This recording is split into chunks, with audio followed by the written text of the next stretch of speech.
Sa maliit na bayang napapaligiran ng mga lumang bahay, makikitid na kalsada at mga punong matagal nang nakatanim sa gilid ng ilog, may isang lalaking halos araw-araw ay nakikita ng mga tao, ngunit bihira nilang pansinin ng may paggalang.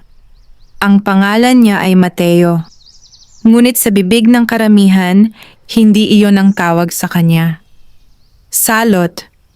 Iyon ang palayaw na ibinigay sa kanya ng ilang taong matagal nang nagmamasid sa kanyang ginagawa. Tuwing madaling araw, habang ang karamihan ay mahimbing pa sa pagtulog, si Mateo ay gising na. Bit-bit ang lumang kariton na may kalawang na bakal, umiikot siya sa mga kalsada ng bayan upang mangolekta ng mga basurang itinapon ng iba. Mga supot ng plastik, sirang bote, bulok na pagkain, mga papel na tinapakan na ng ulan at putik. Walang pumipili sa mga iyon.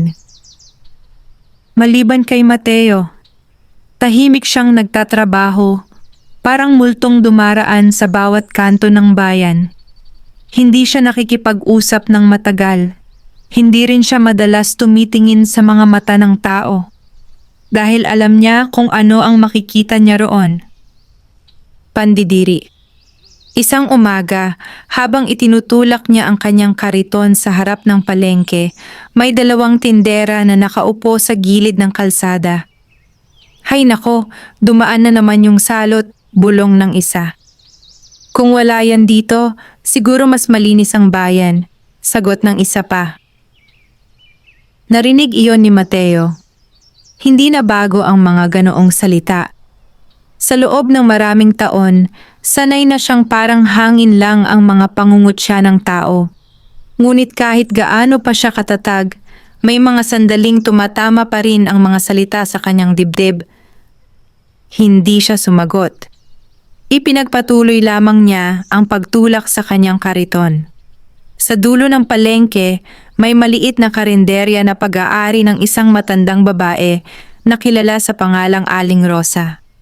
Siya ang iilang taong hindi tumatawag kay Mateo ng salot. Aga mo na naman, Mateo, sabi ni Aling Rosa habang naglalagay ng sabaw sa mangkok. Ngumiti ng bahagya si Mateo. Ganun talaga, Aling Rosa, kapag nahuli ako, dadami ang basura. Umupo ka muna, kumain ka bago ka magtrabaho. Hindi na po sana. Wala akong pakialam sa hindi. Maupo ka. Napangiti si Mateo at naupo sa bangko. Habang kumakain siya ng mainit na lugaw, napansin ni Aling Rosa ang mga kamay niya.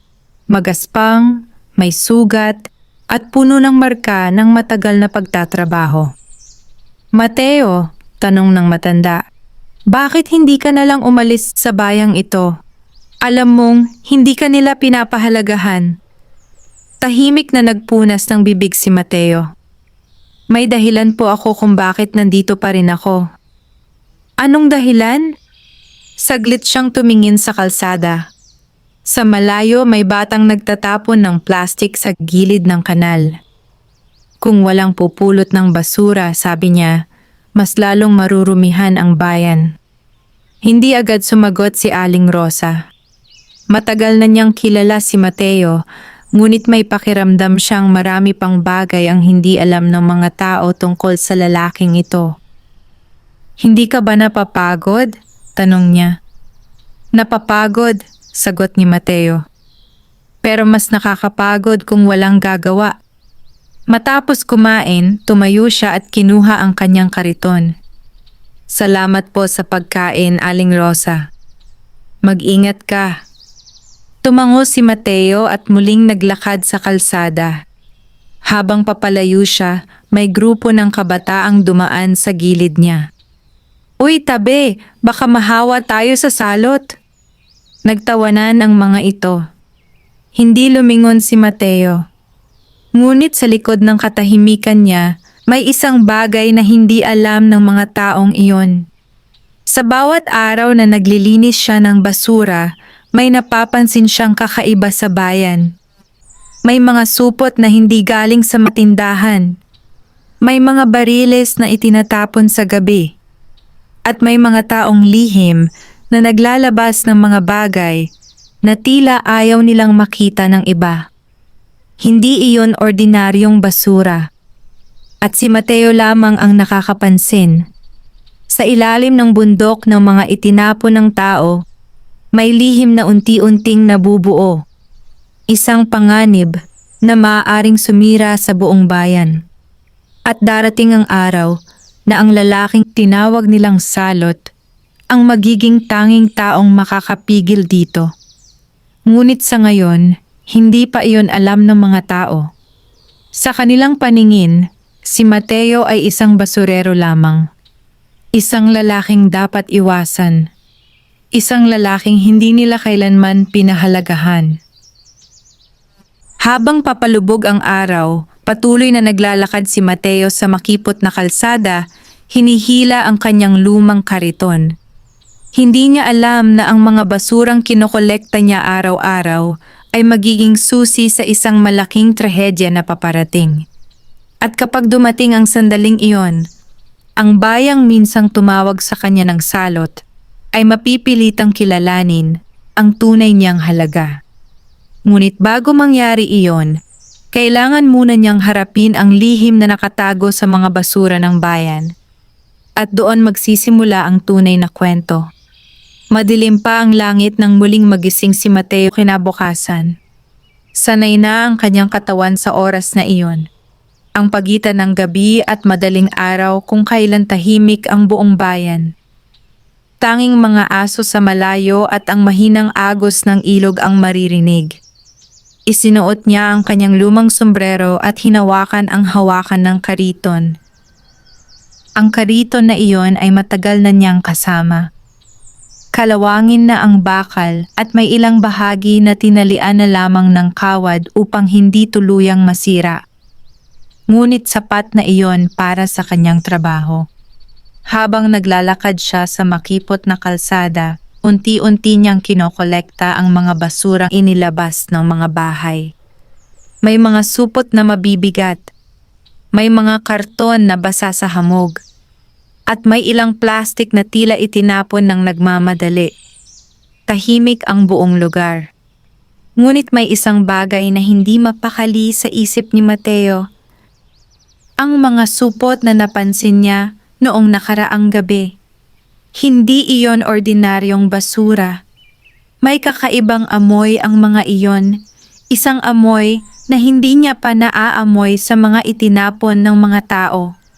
Nang makarating siya sa dulo ng bayan, malapit sa ilog, napansin niya ang 3 itim na supot na nakatambak sa gilid ng kanal. Bago yon, sigurado siya. Dahan-dahan siyang lumapit. Huminto ang kariton at bahagyang kumalansing ang mga bote sa loob nito. Tahimik niyang binuksan ang unang supot. Pagbukas pa lamang, agad siyang napaatras. Matapang ang amoy. Hindi ito amoy ng bulok na pagkain o sirang bagay. Ito ay amoy chemical. Napakunot ang noo ni Mateo. Maingat niyang sinilip ang laman. May mga bote sa loob. Mga bote na may mga label na halos burado na. May ilang simbolo na hindi niya lubos na maintindihan, ngunit malinaw na hindi ito mga ordinaryong lalagyan. Napatingin siya sa ilog. Kung ang mga iyon ay tuluyang mahulog sa tubig, malamang na madadala ng agos pababa sa mga taniman at sa mga bahay na gumagamit ng tubig mula sa ilog. Hindi ito dapat nandito, mahina niyang sabi sa sarili. Habang iniisa-isa niya ang mga supot, napansin niyang may isa pang bariles na nakatago sa likod ng malaking bato sa gilid ng ilog. Mas malaki iyon. Mas mabigat. Lumapit siya at tinapik ang gilid nito. May tunog na parang may likido sa loob. Biglang may narinig siyang yabag. Agad siyang tumigil. Sa kabilang dulo ng daan, may 2 lalaking naglalakad papalapit. Hindi niya kilala ang mga ito. Pareho silang naka-jacket at tila nagmamadali. Nang makita nila si Mateo, bahagya silang nagkatinginan. "Hoy!" tawag ng isa. Hindi sumagot si Mateo. "Anong ginagawa mo dyan?" "Kinukuha ko ang basura," sagot niya ng mahinahon. Lumapit pa ang dalawang lalaki. Sinilip nila ang mga supot na nakabukas. Biglang tumigas ang kanilang mga mukha. "Hindi mo dapat pinapakialaman yan," sabi ng isa sa kanila. Tahimik lang si Mateo. Ngunit ramdam niya ang kakaibang tensyon sa hangin. "Basura ito," sagot niya. "Trabaho kong pulutin." "Hindi yan basura." Nakatitig sa kanya ang dalawang lalaki ngayon. May bigat ang kanilang mga mata. Para bang may tinatago silang bagay na ayaw nilang malaman ng iba. "Umalis ka na lang dito," sabi ng isa. Ngunit hindi gumalaw si Mateo. Muli siyang tumingin sa bariles. Pagkatapos ay sa ilog. "Kung ito ay chemical," sabi niya ng dahan-dahan, "bakit ninyo itinatapon sa ilog?" Biglang nagbago ang ekspresyon ng dalawang lalaki. "Hindi mo na problema yan." "Problema ng buong bayan yan," sagot ni Mateo. Saglit na katahimikan ang bumalot sa lugar. Tanging ang tunog ng tubig ang maririnig. Pagkatapos ay humakbang palapit ang isa sa mga lalaki. "Makinig ka," sabi nito sa mababang boses. "Basurero ka lang. Huwag kang makialam sa mga bagay na hindi mo naiintindihan." Matagal na tumitig si Mateo sa lalaki. Marami na siyang narinig na pangiinsulto sa buhay niya. Ngunit hindi iyon ang mahalaga sa sandaling iyon. Ang mahalaga ay ang laman ng mga supot. Ang laman ng bariles. At ang posibilidad na may masamang mangyari sa bayan. "Kung hindi ninyo ito aalisin dito," sabi niya, "ako ang gagawa." Sandaling nanahimik ang dalawang lalaki. Pagkatapos ay tumawa ang isa. "Subukan mo." Hindi na sila nagsalita pa. Tumalikod ang dalawang lalaki at naglakad pabalik sa madilim na daan. Naiwan si Mateo sa tabi ng ilog. Unti-unti siyang huminga ng malalim. Pagkatapos ay hinila niya ang isa sa mga supot papunta sa kanyang kariton. Isa-isa niyang isinakay ang mga iyon. Hindi madali ang trabaho. Mabibigat ang mga ito at may panganib na tumagas ang laman. Ngunit hindi siya tumigil. Habang sumisikat ang unang liwanag ng araw, unti-unti niyang nailagay ang lahat ng supot at bariles sa kanyang kariton. Pagkatapos ay nagsimula siyang maglakad pabalik sa bayan. Hindi niya alam kung sino ang dalawang lalaking iyon. Hindi rin niya alam kung saan galing ang mga kemikal. Ngunit isang bagay ang sigurado. May mga taong lihim na nagtatapon ng mapanganib na bagay sa ilog. At kung hindi ito mapipigilan, maaaring magdulot ito ng sakuna sa buong bayan. Habang tumutulak siya ng kariton sa gitna ng sumisikat na araw, hindi niya napansin ang isang lalaking nakatayo sa malayo. Pinagmamasdan siya nito. Tahimik. At may hawak na telepono. "Sir," sabi ng lalaki sa kabilang linya, "may nakialam sa itinapon natin sa ilog." "Sinong nakakita?" Tumingin ang lalaki kay Mateo. "Yung basurero." Sandaling katahimikan ang narinig sa telepono. Pagkatapos ay isang malamig na sagot. "Kung ganoon, bantayan ninyo siya." Sa araw na iyon, hindi alam ni Mateo na ang simpleng pagkuha niya ng basura sa gilid ng ilog ay naglagay sa kanya sa gitna ng isang lihim na mas malaki kaysa sa inaakala niya. At habang unti-unting umiikot ang gulong ng kanyang kariton sa kalsada ng bayan, nagsisimula na ring gumalaw ang mga taong handang gawin ang lahat upang manatiling lihim ang kanilang ginagawa. At sa lalong madaling panahon, ang tahimik na buhay ng basurerong tinawag na salot ay tuluyang mababago. Habang papalapit si Mateo sa gitna ng bayan, Nagsisimula ng magising ang mga tao. Unti-unting bumubukas ang mga tindahan, nagwawalis ang ilang may bahay sa harap ng kanilang bahay, at naririnig na ang ingay ng mga tricycle na bumibiyahe sa kalsada. Ngunit kakaiba ang umagang iyon para kay Mateo. Mas mabigat ang kariton niya kaysa karaniwan. Ang mga supot at bariles na nakuha niya sa tabi ng ilog ay tila may sariling bigat, hindi lamang dahil sa laman ng mga ito, kundi dahil sa misteryong nakapaloob sa loob. Habang naglalakad siya, napansin ng ilang tao ang kakaibang amoy na nagmumula sa kariton. "Ano na naman yang dala mo?" sigaw ng isang lalaki mula sa tindahan ng gulay. "Basura," maikling sagot ni Mateo. Napangiwi ang lalaki. "Kung ano-ano na naman ang pinupulot mo, kaya lalo dumudumi ang bayan dahil sa'yo." Hindi na sumagot si Mateo. Sa halip ay dumiretso siya sa likod ng lumang bodega na matagal na niyang ginagamit na pansamantalang imbakan ng mga basura bago niya ito dalhin sa opisyal na tapunan sa labas ng bayan. Pagdating doon, dahan-dahan niyang ibinaba ang mga supot. Maingat niyang sinuri ang isa sa mga bote. May nakasulat na simbolo na pula at itim. Isang palatandaang kahit hindi niya lubos na nauunawaan ay alam niyang may panganib. Napailing siya. Hindi dapat ito napupunta sa ilog. Bulong niya. Habang iniisip niya kung ano ang gagawin, may narinig siyang mahinang boses mula sa likod ng bodega. "Kuya Mateo?" Paglingon niya, nakita niya ang isang batang lalaki. Si Junjun, isang batang madalas niyang makita sa palengke. Payat ito at madalas naglalakad ng walang tsinelas. "Anong ginagawa mo rito?" tanong ni Mateo. "Hinahanap kita," sagot ng bata. "Bakit?"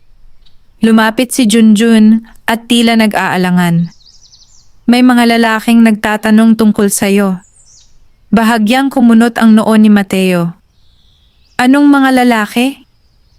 "Yung mga hindi taga rito," sabi ng bata. "Kanina pa sila umiikot sa palengke." Sandaling natahimik si Mateo. Naalala niya ang dalawang lalaking nakita niya sa tabi ng ilog. Anong tinatanong nila? Kung saan ka daw nakatira. Napatingin si Mateo sa mga supot ng chemical. Unti-unting nagiging malinaw sa kanya ang sitwasyon. Hindi simpleng pagtatapon ng basura ang nangyari sa ilog. May mga taong ayaw na may makaalam sa ginagawa nila. "Kuya Mateo," sabi ni Junjun, "may problema ba?" Ngumiti si Mateo ng bahagya upang hindi kabahan ng bata. "Wala, salamat sa pagsabi." Tumango si Junjun. "Mag-iingat ka." Pagkatapos ay tumakbo na ito pabalik sa kalsada. Naiwan si Mateo sa likod ng bodega. Tumingin siya sa langit na ngayon ay maliwanag na. Pagkatapos ay sa mga bariles sa harap niya. Kung mananatili lamang siyang tahimik, maaaring walang mangyaring masama sa kanya. Ngunit kung totoo ang hinala niya, kung ang mga chemical na iyon ay tuluyang napupunta sa ilog, maaaring magdulot iyon ng sakit, pagkamatay ng mga hayop, at pagkasira ng mga taniman sa bayan. Huminga siya ng malalim. Hindi ito pwedeng pabayaan, sabi niya sa sarili. Kinuha niya ang isa sa mga bote at binalot ito sa lumang tela. Plano niyang ipakita ito sa barangay hall. Kung may autoridad na makakakita nito, baka may magawa sila upang pigilan ang pagtatapon ng mga kemikal sa ilog.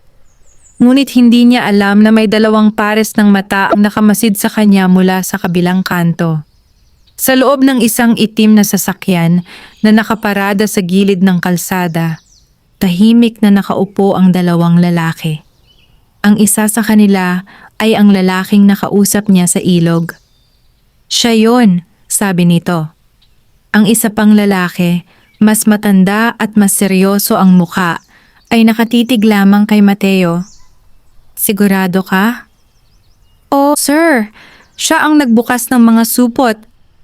Matagal na nag-isip ang matandang lalaki. Pagkatapos ay nagsalita. Kung ganoon, hindi natin pwedeng hayaan na magsalita siya. Anong gagawin natin?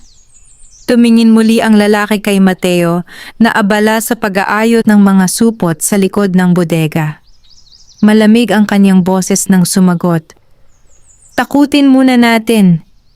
Sa oras na iyon, walang kaalam-alam si Mateo na may mga taong nagpasya nang gawin siyang problema. Para sa kanila, isa lamang siyang basurero. Isang taong madaling patahimikin. Ngunit hindi nila alam na ang lalaking tinatawag nilang Salot ay may katatagan na hindi nila inaasahan. At ang simpleng desisyon niyang ipaglaban ang kaligtasan ng bayan ay magiging simula ng isang laban na maglalagay sa kanyang buhay sa panganib. Sa mga susunod na araw, mas lalong lalalim ang lihim na matutuklasan ni Mateo. At unti-unting lalabas ang katotohanan tungkol sa mga taong nagtatago sa likod ng mga bariles na itinapon sa ilog. Ngunit sa ngayon, nagsisimula pa lamang ang unos. At ang unang banta laban kay Mateo ay malapit nang dumating. Matapos ayusin ni Mateo ang mga supot at bariles sa likod ng lumang bodega, sandali siyang naupo sa gilid ng kanyang kariton. Ramdam niya ang pagod sa kanyang mga balikat, ngunit mas mabigat ang iniisip niya kaysa sa pagod ng katawan. Ang bote na binalot niya sa tela ay hawak pa rin niya. Ito ang balak niyang ipakita sa barangay hall. Kung may makakakita nito na may sapat na kaalaman, marahil ay matutulungan nilang alamin kung saan galing ang mga kemikal na itinapon sa ilog. Ngunit bago pa man siya makaalis, may narinig siyang papalapit na sasakyan. Huminto ito sa harap ng bodega. Isang itim na sasakyan. Mabagal na bumukas ang pinto at bumaba ang dalawang lalaki. Si Mateo ay agad na nakaramdam ng kaba. Nakilala niya ang isa sa kanila. Ito ang lalaking nakausap niya sa tabi ng ilog kaninang madaling araw. Tahimik na tumayo si Mateo. Lumapit ang dalawang lalaki. Ang aga mong magtrabaho, sabi ng lalaking iyon na may bahagyang ngiti sa labi. Hindi sumagot si Mateo. Sa halip ay hinawakan niya ng mahigpit ang bote na nasa loob ng tela. Pinag-isipan mo ba ang sinabi namin kanina? Tanong ng lalaki. Ano iyon? Sagot ni Mateo ng mahinahon. Huwag kang makialam sa mga bagay na hindi mo trabaho. Huminga ng malalim si Mateo. Ang pagtatapon ng chemical sa ilog ay hindi lamang problema ninyo. Nawala ang ngiti sa mukha ng lalaki. Ang isa pang lalaki na mas matangkad at tila mas mataas ang posisyon ay nagsalita. Makinig ka, Mateo. Nagulat si Mateo. Alam ninyo ang pangalan ko? Madaling malaman ang pangalan ng isang taong araw-araw na naglalakad sa buong bayan. Sagot ng lalaki. Lumapit ito ng kaunti. Hindi ka naman namin gustong magkaroon ng problema. Kung ganoon, itigil ninyo ang pagtatapon ng chemical sa ilog, sagot ni Mateo. Sandaling natahimik ang dalawang lalaki. Pagkatapos ay tumawa ng mahina ang unang lalaki. Matapang ka pala para sa isang basurero. Hindi nagbago ang ekspresyon ni Mateo. Kung gusto mong manatiling tahimik ang buhay mo, sabi ng matangkad na lalaki, may ibibigay kami sa'yo. Inilabas nito ang isang sobre mula sa kanyang bulsa. Inabot niya ito kay Mateo. Para sa'yo. Hindi ito kinuha ni Mateo. Ano iyan? Bayad. Para saan? Para makalimot. Tahimik na nakatingin si Mateo sa sobre. Kahit hindi niya ito buksan, alam niyang may laman itong pera. Marahil ay higit pa sa kinikita niya sa loob ng ilang buwan ng pangangalakal ng basura. Ngunit hindi siya gumalaw. Hindi ko kailangan yan, sabi niya. Unti-unting bumaba ang kamay ng lalaki. Ang kaninang bahagyang mahinahong tono ay naging malamig. Pag-isipan mong mabuti ang desisyon mo. Napag-isipan ko na.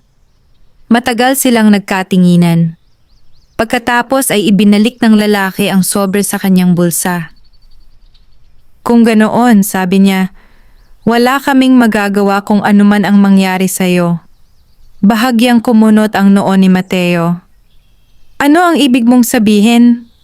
Lumapit ang unang lalaki at bahagyang tinapik ang gilid ng kariton. Ang daming aksidente sa mundo, sabi nito. May mga taong nadudula sa ilog. May mga taong nababangga sa gabi.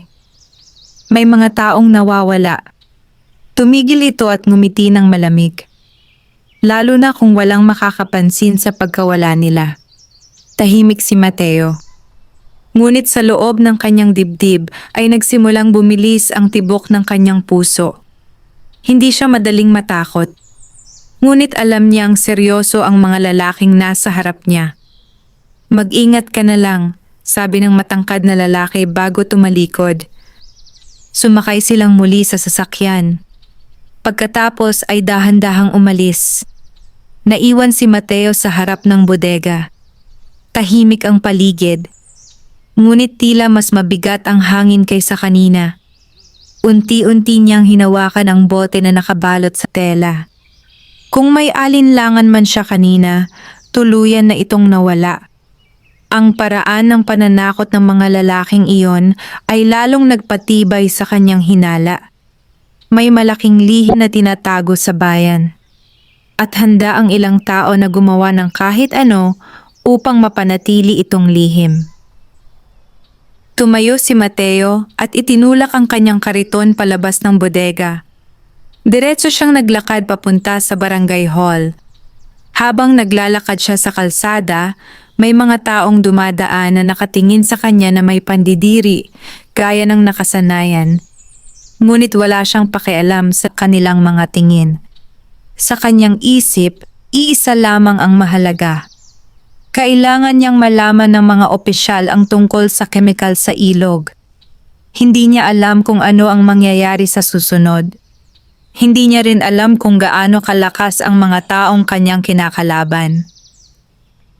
Ngunit handa siyang harapin ang panganib.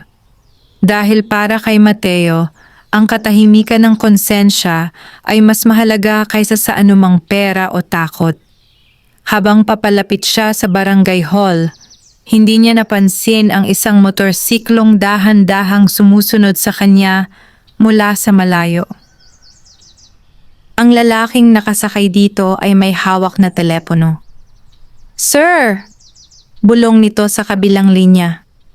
Hindi siya pumayag. Sandaling katahimikan ang sumagot mula sa kabilang linya. Pagkatapos ay isang malamig na utos ang narinig niya. "Kung ganoon, simulan na ninyo." Habang naglalakad si Mateo papunta sa barangay hall, hindi niya napapansin ang motorsiklong dahan-dahang sumusunod sa kanya mula sa malayo.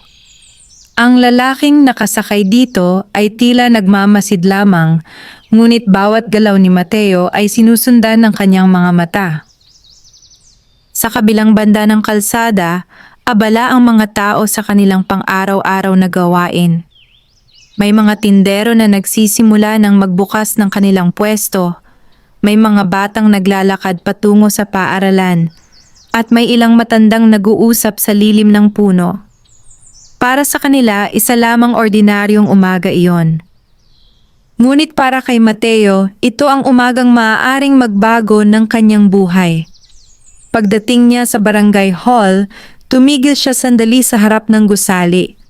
Luma na ang istruktura nito. Ang pintura ay kumukupas na at may mga bitak na sa dingding. Huminga siya ng malalim bago pumasok. Sa loob, naroon ang barangay secretary na si Liza, abala sa pag-aayos ng mga dokumento sa mesa. "Magandang umaga," sabi ni Mateo. Tumingala si Liza at bahagyang nagulat nang makita siya. "Mateo, may kailangan ka ba?" Maingat niyang inilapag sa mesa ang boteng nakabalot sa tela. "May gusto akong ipakita." Binuksan ni Liza ang tela. Nang makita niya ang bote, kumunot ang kanyang noo. Saan mo nakuha ito? Sa tabi ng ilog. Sa ilog? Tumango si Mateo. May mga supot at bariles na itinapon doon. May laman na kemikal. Bahagyang napaatras si Liza. Sigurado ka? Oo. Sandaling natahimik ang babae habang pinagmamasdan ng bote. Hindi ito normal na basura, sabi niya. Yun din ang iniisip ko. Napabuntong hininga si Liza. Kailangan itong makita ng kapitan. Nasaan siya? Nasa bayan, may meeting. Napakamot si Mateo sa ulo. Pwedeng i-report ito sa munisipyo. Tumango si Liza. Pero kailangan muna nating siguraduhin kung ano talaga ito. Habang nag-uusap sila, may isang lalaking pumasok sa barangay hall. Ito ay si Mang Arturo, ang barangay tanod. Napatingin siya kay Mateo. "Oh Mateo, ano na naman ang dala mo?" "May nakita siya sa ilog," sagot ni Liza. Lumapit si Mang Arturo at sinilip ang bote. Biglang nagbago ang ekspresyon ng kanyang mukha. "Saan mo nga ulit nakuha ito?" "Sa tabi ng ilog," sagot ni Mateo. Sandaling tumahimik ang tanod. Parang may biglang nagbago sa kanyang kilos. "Mateo," sabi niya, "baka nagkakamali ka lang." Umiling si Mateo. "Hindi. Maraming bariles doon." Nagkatinginan sina Liza at Mang Arturo. Hindi nagsalita ang tanod sa loob ng ilang segundo. Pagkatapos ay sinabi niya, "Siguro dapat mo na lang hayaan yan sa mga opisyal." "Yun nga ang ginagawa ko," sagot ni Mateo. Ngunit hindi na sumagot si Mang Arturo. Sa halip ay lumabas siya ng barangay hall. Hindi napansin ni Mateo na agad nitong inilabas ang kanyang telepono paglabas sa pinto.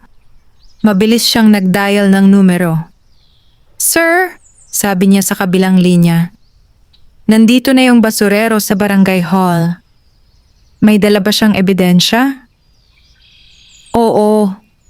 Sandaling katahimikan ang sumunod. Pagkatapos ay nagsalita ang boses sa telepono. "Kung ganoon, kailangan nating kumilos." Sa loob ng barangay hall, patuloy na pinag-uusapan ni Mateo at Liza kung ano ang dapat gawin. "Hintayin na lang natin ang kapitan," sabi ni Liza. "Mas mabuti kung siya mismo ang makakita nito." Tumango si Mateo. Ngunit may kakaibang pakiramdam siyang hindi maipaliwanag. Parang may mali sa nangyayari. Parang may mga taong hindi niya nakikita na nakikialam sa likod ng lahat. Lumipas ang ilang minuto. Pagkatapos ay biglang may narinig silang malakas na preno ng sasakyan sa labas. Sumilip si Liza sa bintana. May dalawang itim na sasakyan na huminto sa harap ng barangay hall. "Ano yon?" bulong niya. Bumukas ang pinto ng unang sasakyan. Lumabas ang tatlong lalaki. At isa sa kanila ay ang lalaking nakausap ni Mateo sa tabi ng ilog. Biglang nanlamig ang pakiramdam ni Mateo. Hindi ito magandang senyales. Sa loob ng ilang segundo, bumukas ang pinto ng barangay hall. Pumasok ang mga lalaki. Tahimik ang kanilang mga mukha, ngunit mabigat ang kanilang presensya. Tumingin ang isa sa kanila kay Mateo. "Hindi ka talaga marunong makinig," sabi nito. Naramdaman ni Mateo na lalong lumalalim ang problemang kanyang pinasok. At ngayon, hindi na lamang ito simpleng pananakot. Sa sandaling iyon, malinaw na ang isang bagay. Handa na ang mga taong iyon gawin ang lahat upang mapatahimik siya. Bumigat ang hangin sa loob ng barangay hall nang pumasok ang tatlong lalaki. Ang kanilang presensya ay tila nagdala ng kakaibang lamig sa maliit na silid. Napatayo si Liza mula sa kanyang upuan. "Ano po ang kailangan ninyo?" maingat niyang tanong. Hindi agad sumagot ang mga lalaki. Sa halip, ang kanilang mga mata ay nakatuon lamang kay Mateo na nakatayo sa tabi ng mesa. Ang lalaking nakausap niya sa ilog ang unang nagsalita. May maliit lang kaming kukunin. Napatingin si Mateo sa bote na nasa ibabaw ng mesa. Kung ito ang hinahanap ninyo, sabi niya, hindi ninyo ito makukuha. Napangisi ang lalaki. Hindi ka pa rin marunong makinig. Lumapit ang matangkad na lalaki na tila siyang pinuno sa kanilang tatlo. Ang kanyang mukha ay kalmado ngunit may matinding bigat ang bawat hakbang. Mateo, sabi nito, huwag mong gawing komplikado ang isang simpleng bagay. Tinatapon ninyo ang chemical sa ilog, sagot ni Mateo. Tapos gusto ninyo akong manahimik. Hindi mo alam ang sinasabi mo, malamig na sagot ng lalaki. Alam kong delikado yan, sabi ni Mateo, at alam kong may masasaktan kapag napunta yan sa tubig. Napatingin si Liza kay Mateo. Mateo, baka dapat... Hindi na niya natapos ang kanyang sasabihin nang biglang lumapit ang isa sa mga lalaki sa mesa at sinubukang kunin ang bote. Ngunit mabilis na hinawakan ni Mateo ang bote at inilayo ito. Hindi. Sandaling tumahimik ang buong silid. Ang matangkad na lalaki ay napangiti ng bahagya. Matapang ka talaga. Huminga ng malalim si Mateo. Kung wala kayong tinatago, bakit ninyo gustong kunin ito? Hindi agad sumagot ang lalaki. Sa halip ay dahan-dahan siyang lumapit sa mesa. Dahil may mga bagay na hindi dapat pinapakialaman ng mga taong tulad mo. Mga taong tulad ko? Basurero. Tahimik si Mateo. Matagal na niyang naririnig ang salitang iyon na ginagamit upang maliitin siya. Ngunit hindi na siya nasasaktan dito tulad ng dati. Basurero man ako, sabi niya ng mahinahon, pero alam kong mali ang ginagawa ninyo. Biglang tumigas ang mukha ng lalaki. Kung ganoon, sabi nito, baka kailangan na naming ipaalala sa'yo kung nasaan ang lugar mo. Bago pa makagalaw si Mateo, biglang humakbang ang isa sa mga lalaki papalapit sa kanya. Ngunit bago pa man mangyari ang anumang masama, biglang may malakas na boses na narinig mula sa pinto. Ano ang nangyayari dito? Lahat ay napalingon. Sa pintuan ng barangay hall ay nakatayo ang barangay Captain Ramon. Kasama niya ang 2 polis na tila bagong dating mula sa patrol. Nagulat si Liza. Kapitan! Napatingin ang mga lalaki sa kapitan. Bahagyang nagbago ang kanilang mga ekspresyon. Ano ang ginagawa ninyo dito? Tanong ng kapitan. Walang sumagot sa loob ng ilang segundo. Pagkatapos ay nagsalita ang matangkad na lalaki. May maliit lang kaming inaayos. Lumapit ang kapitan sa mesa at nakita ang bote. Chemical ba ito? Tumango si Mateo. Nakita ko po sa ilog. Biglang nagkaroon ng tensyon sa silid. Kinuha ng kapitan ang bote at sinuri ang label. Delikado ito, sabi niya. Napatingin siya sa mga lalaki. Saan ninyo ito nakuha? Hindi agad sumagot ang mga ito. Isa sa mga pulis ang nagsalita. Sir, mukhang industrial chemical ito. Unti-unting nagbago ang sitwasyon. Ang mga lalaking kanina ay tila may control sa lahat ay ngayon tahimik na lamang. Napatingin ang kapitan kay Mateo. Ikaw ang nakakita nito? Opo. Saan? Sa tabi ng ilog, may mga bariles pa doon. Nagkatinginan ang kapitan at ang mga pulis. Kung totoo ito, sabi ng kapitan, malaking problema ito para sa buong bayan. Bahagyang napangiti ang matangkad na lalaki. Kapitan, sabi niya, baka nagkakamali lang ang basurerong ito. Ngunit hindi na siya pinansin ng kapitan. Sa halip ay tumingin siya kay Mateo. Mateo, ipapakita mo sa amin kung nasaan ang mga bariles. Tumango si Mateo. Opo. Ngunit habang nagsisimula ng magbago ang sitwasyon, hindi napansin ng karamihan ang malamig na tingin ng matangkad na lalaki. Tahimik lamang siyang nakatingin kay Mateo. At sa loob ng kanyang isip ay iisa lamang ang malinaw. Ang basurerong iyon ay nagsisimula ng maging malaking problema. At kung hindi ito mapipigilan, maaaring mabunyag ang lahat ng lihim na kanilang tinatago. Habang naghahanda ang kapitan at ang mga pulis na pumunta sa ilog kasama si Mateo, nagsimula ng gumalaw ang mas malalaking puwersa sa likod ng madilim na lihim ng bayan. At sa lalong madaling panahon, matutuklasan ni Mateo na ang kanyang laban ay hindi lamang laban sa ilang lalaking nagtatapon ng kemikal. Ito ay laban sa isang lihim na mas malaki at mas mapanganib kaysa sa kanyang inaakala.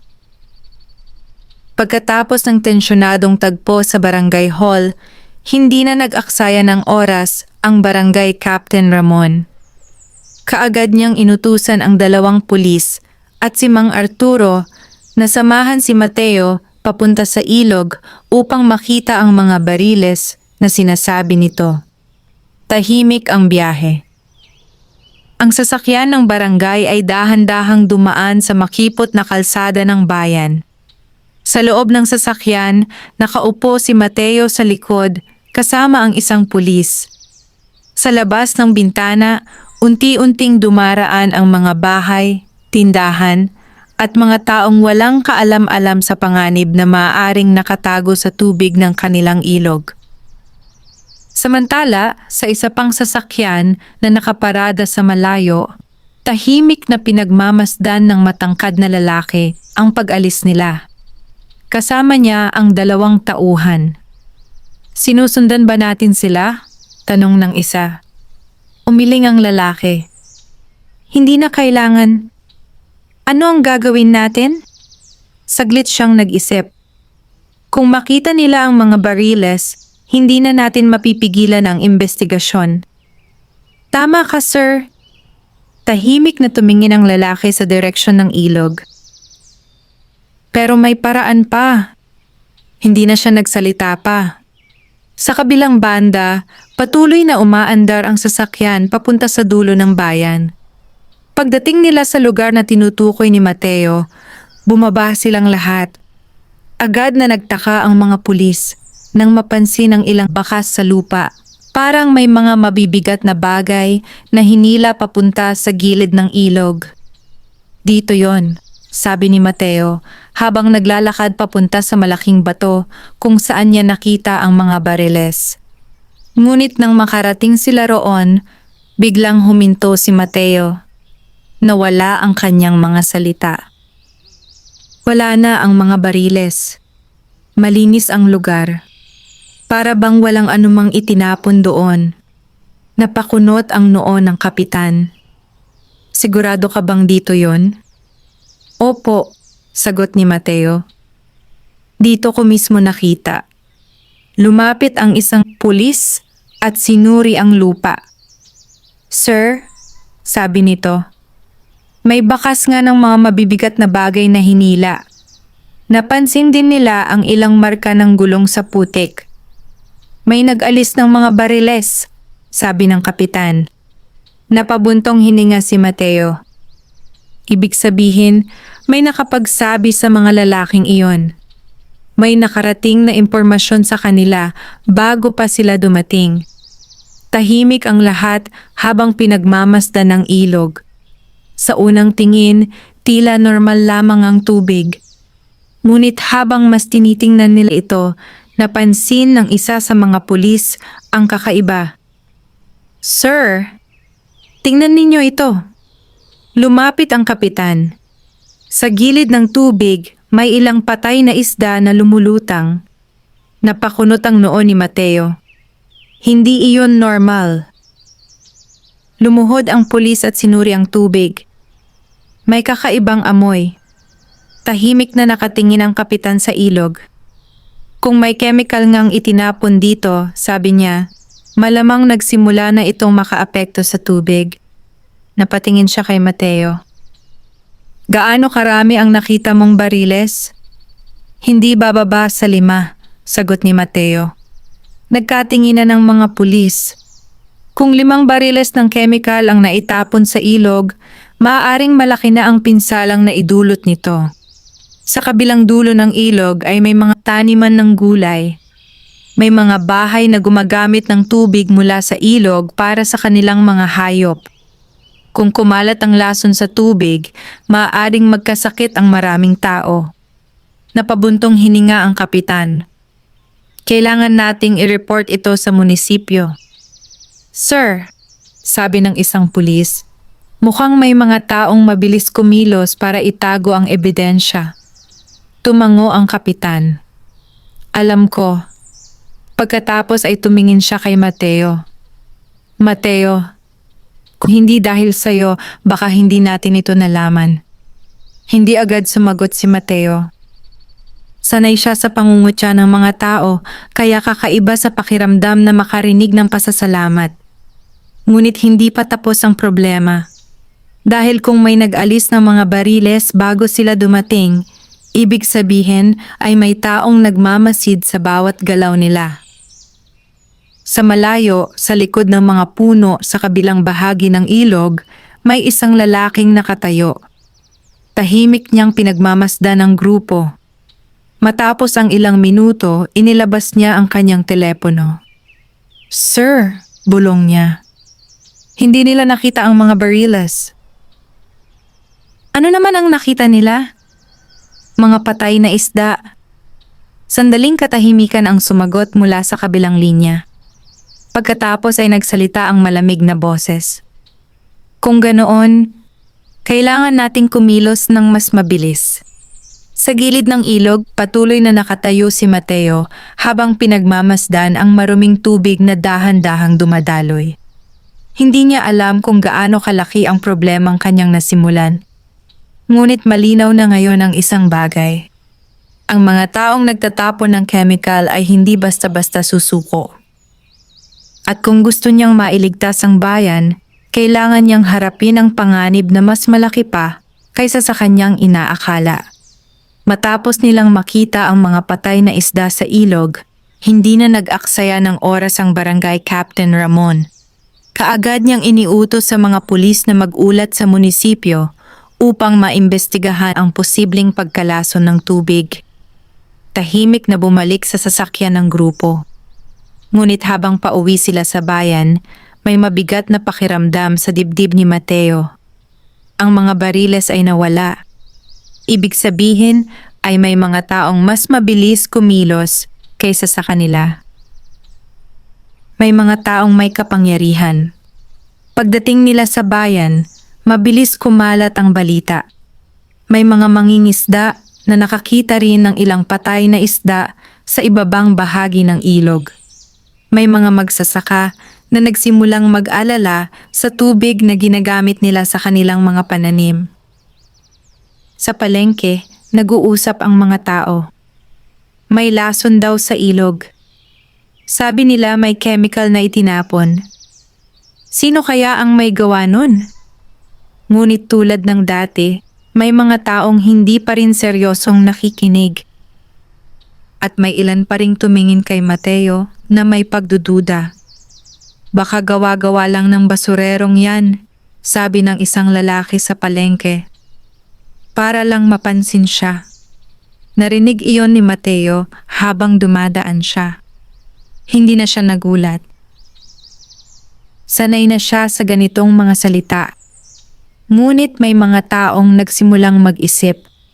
Si Aling Rosa, na nakarinig ng usapan sa karinderya, ay lumapit kay Mateo nang makita siya. Mateo, sabi niya, totoo bang may lason sa ilog? May nakita kaming patay na isda, sagot niya. Napahawak sa dibdib si Aling Rosa. Diyos ko, Hindi pa sigurado kung gaano kalala, dagdag ni Mateo. Ngunit sa kanyang isip, alam niyang seryoso ang problema. Kung ang chemical ay kumalat na sa tubig, maaaring magdulot ito ng sakit sa maraming tao. Habang patuloy ang usapan sa palengke, isang sasakyan ang tahimik na pumarada sa gilid ng kalsada. Sa loob nito ay nakaupo ang matangkad na lalaki at ang kanyang mga tauhan. Pinagmamasdan nila ang mga tao. Unti-unti nang kumakalat ang balita, sabi ng isa. Tahimik na nakatingin ang matangkad na lalaki kay Mateo na nakatayo sa tapat ng karinderya ni Aling Rosa. Kasalanan ng basurerong yan, dagdag ng tauhan. Hindi agad sumagot ang lalaki. Pagkatapos ay malamig siyang nagsalita. Kung ganoon, kailangan na nating alisin ang problema. Ano ang plano ninyo, sir? Ngayong gabi, napatingin ang tauhan. Sigurado kayo? Mas lalong lalaki ang problema kung pababayaan natin siya. Tahimik na tumango ang mga tauhan. Samantala, sa kabilang bahagi ng bayan, patuloy na iniimbestigahan ng barangay captain at ng mga pulis ang sitwasyon. May dumating na mensahe mula sa munisipyo na magpapadala sila ng mga tao upang suriin ang tubig ng ilog. Kung mapatunayan na may lason nga sa tubig, maaaring magkaroon ng malaking kaso laban sa mga taong responsable. Ngunit hindi pa alam ng karamihan na ang mga taong iyon ay handang gawin ang lahat upang hindi sila mahuli. Habang papalubog ang araw, tahimik na naglalakad si Mateo pauwi sa kanyang maliit na barong-barong sa gilid ng bayan. Pagod ang kanyang katawan. Ngunit mas pagod ang kanyang isip sa kakaisip. Sa unang pagkakataon sa maraming taon, naramdaman niyang may malaking laban siyang kailangang harapin. At hindi siya sigurado kung kakayanin niya ito. Pagdating niya sa kanyang bahay, umupo siya sa harap ng pinto. Tahimik ang paligid. Ang hangin ng gabi ay malamig. Ngunit sa malayo, may dalawang aninong dahan-dahang lumalapit sa kanyang bahay. Tahimik ang kanilang mga hakbang. At sa kanilang mga kamay ay may hawak silang matitigas na bagay na kumikislap sa liwanag ng buwan. Ang utos sa kanila ay malinaw. Kailangan nilang patahimikin ang basurerong nagdudulot ng problema. Ngunit hindi nila alam na ang gabing iyon ang magiging simula ng mas malaking pangyayari sa bayan. At sa gabing iyon, ang lalaking tinawag ng lahat na salot ay haharap sa panganib na maaring magbago sa kanyang kapalaran at sa kapalaran ng buong bayan. Tahimik ang gabi sa maliit na barong-barong ni Mateo sa gilid ng bayan. Tanging ang mahinang huni ng mga kuliglig at ang hangin na dumaraan sa mga dahon ng puno ang maririnig. Nakaupo si Mateo sa harap ng kanyang bahay, nakasandal sa kahoy na poste. Pagod ang kanyang katawan mula sa maghapong paglalakad at pag-iisip, ngunit hindi pa rin siya dalawin ng antok. Sa kanyang isip ay paulit-ulit na bumabalik ang mga pangyayari sa araw na iyon, ang mga chemical sa ilog, ang pagkawala ng mga barriles at ang mga lalaking patuloy na nagmamasid sa kanya.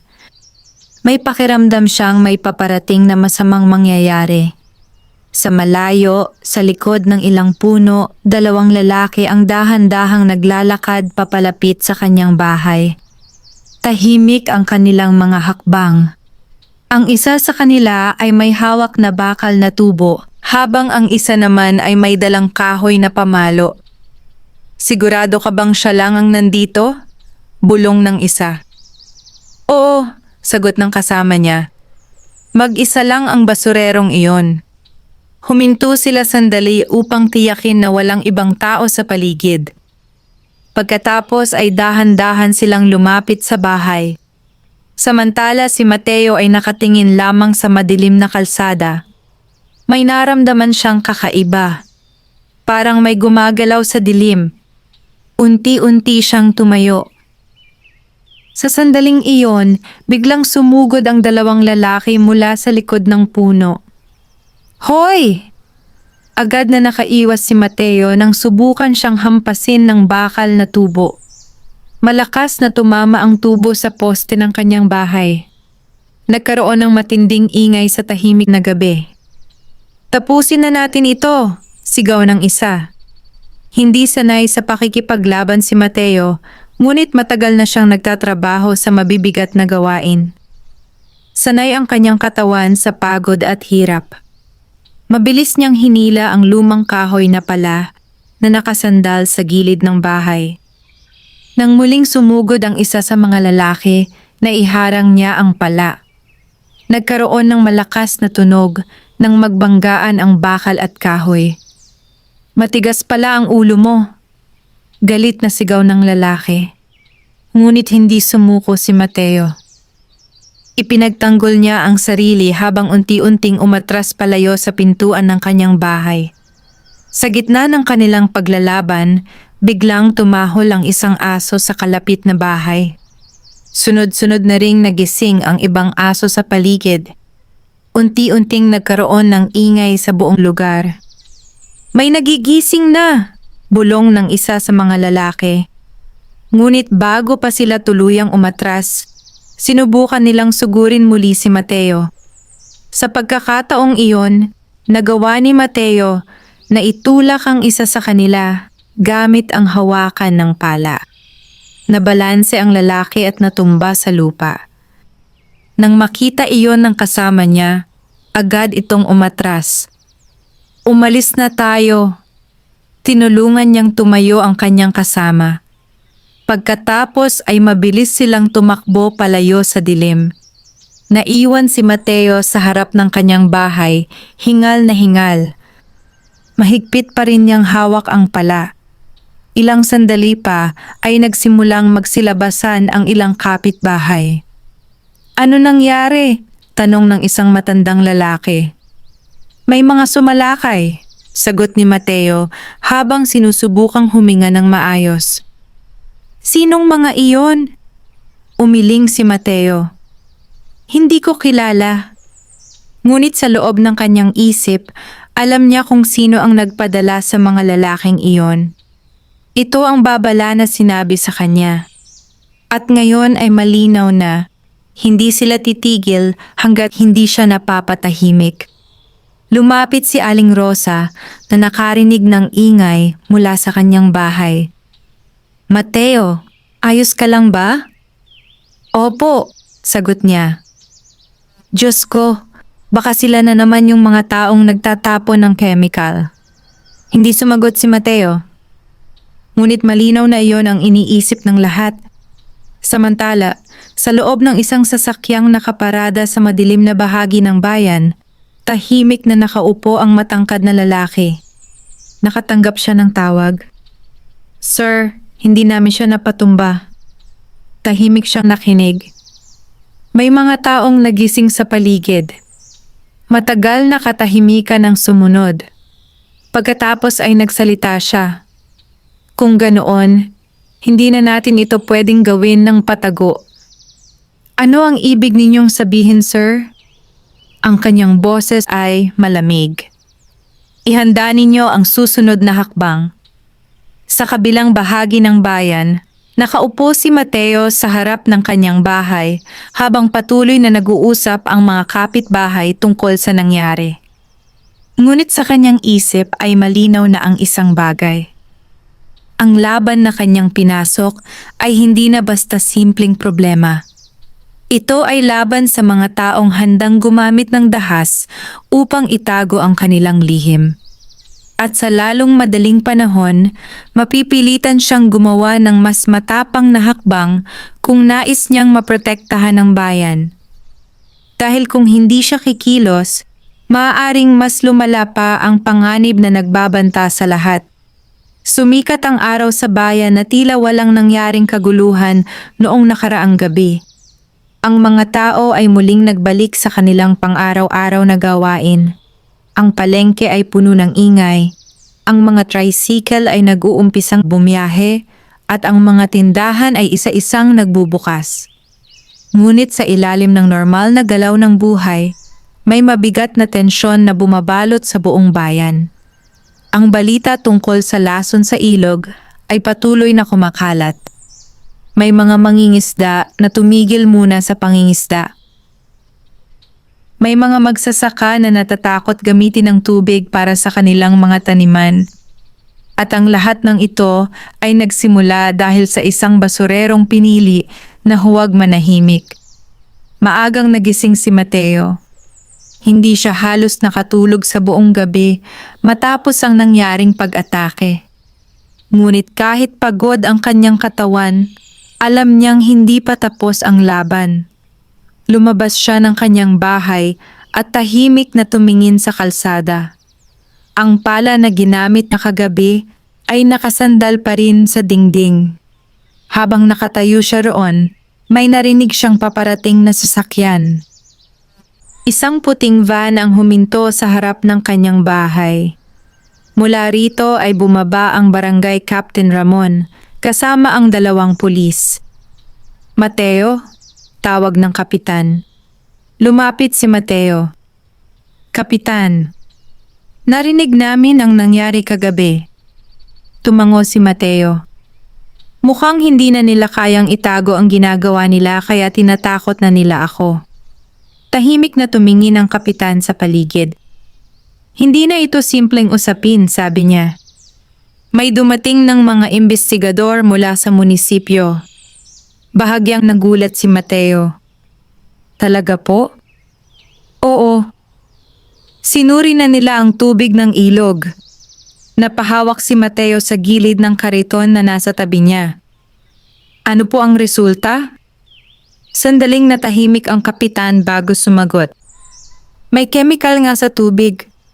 Naramdaman ni Mateo na bumigat ang kanyang dibdib.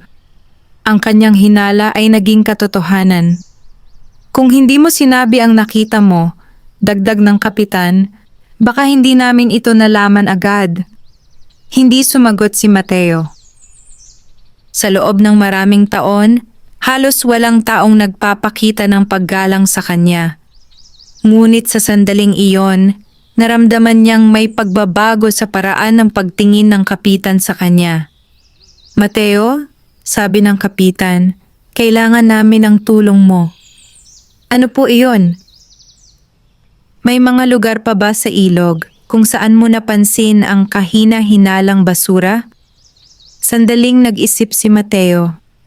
Opo, may ilang bahagi sa ibaba ng tulay na madalas may mga supot na kakaiba ang laman.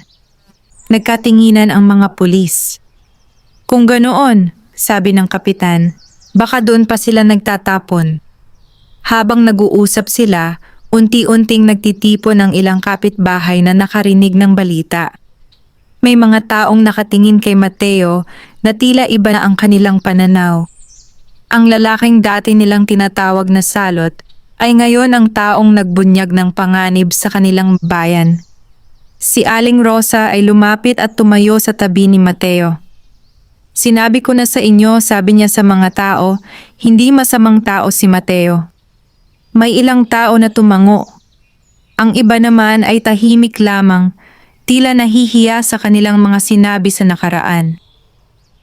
Ngunit sa kabila ng lahat, hindi pa tapos ang problema.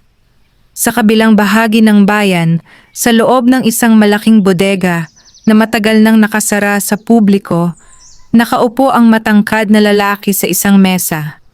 Sa harap niya ay nakalatag ang ilang dokumento at mapa ng ilog. Lumapit ang isa sa kanyang tauhan. Sir, sabi nito, may mga imbestigador na dumating sa bayan. Tahimik na nakatingin ang lalaki sa mapa. Alam ko. Dahil yun sa basurerong si Mateo. Unti-unting sumimangot ang lalaki. Kung ganoon, sabi niya ng malamig, panahon na para tapusin ito. Anong ibig ninyong sabihin, sir? Tumingin siya sa tauhan. Kung hindi natin mapapatahimik si Mateo, mawawala ang lahat ng itinago natin. Sa kanyang mga mata ay malinaw ang desisyon. Ngayong gabi, sisiguraduhin nating hindi na siya muling makikialam. Samantala, sa maliit na bahay ni Mateo, tahimik siyang nakatayo habang pinagmamasdan ang kanyang bayan.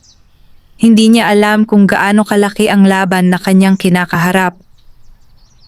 Hindi niya alam kung gaano kalakas ang mga taong nasa likod ng lahat ng ito. Ngunit alam niya ang isang bagay. Kung walang lalaban para sa bayan, walang magliligtas dito. At kahit isang basurero lamang siya sa paningin ng karamihan, handa siyang gawin ang lahat upang maprotektahan ang lugar na matagal na niyang tinatawag na tahanan. Hindi niya alam na sa mga darating na araw, ang buong bayan ay makikita ang tunay niyang halaga. At ang lalaking tinawag nilang Salot ay magiging bayani na magliligtas sa kanila sa isang panganib na muntik ng sumira sa kanilang buhay. Wakas.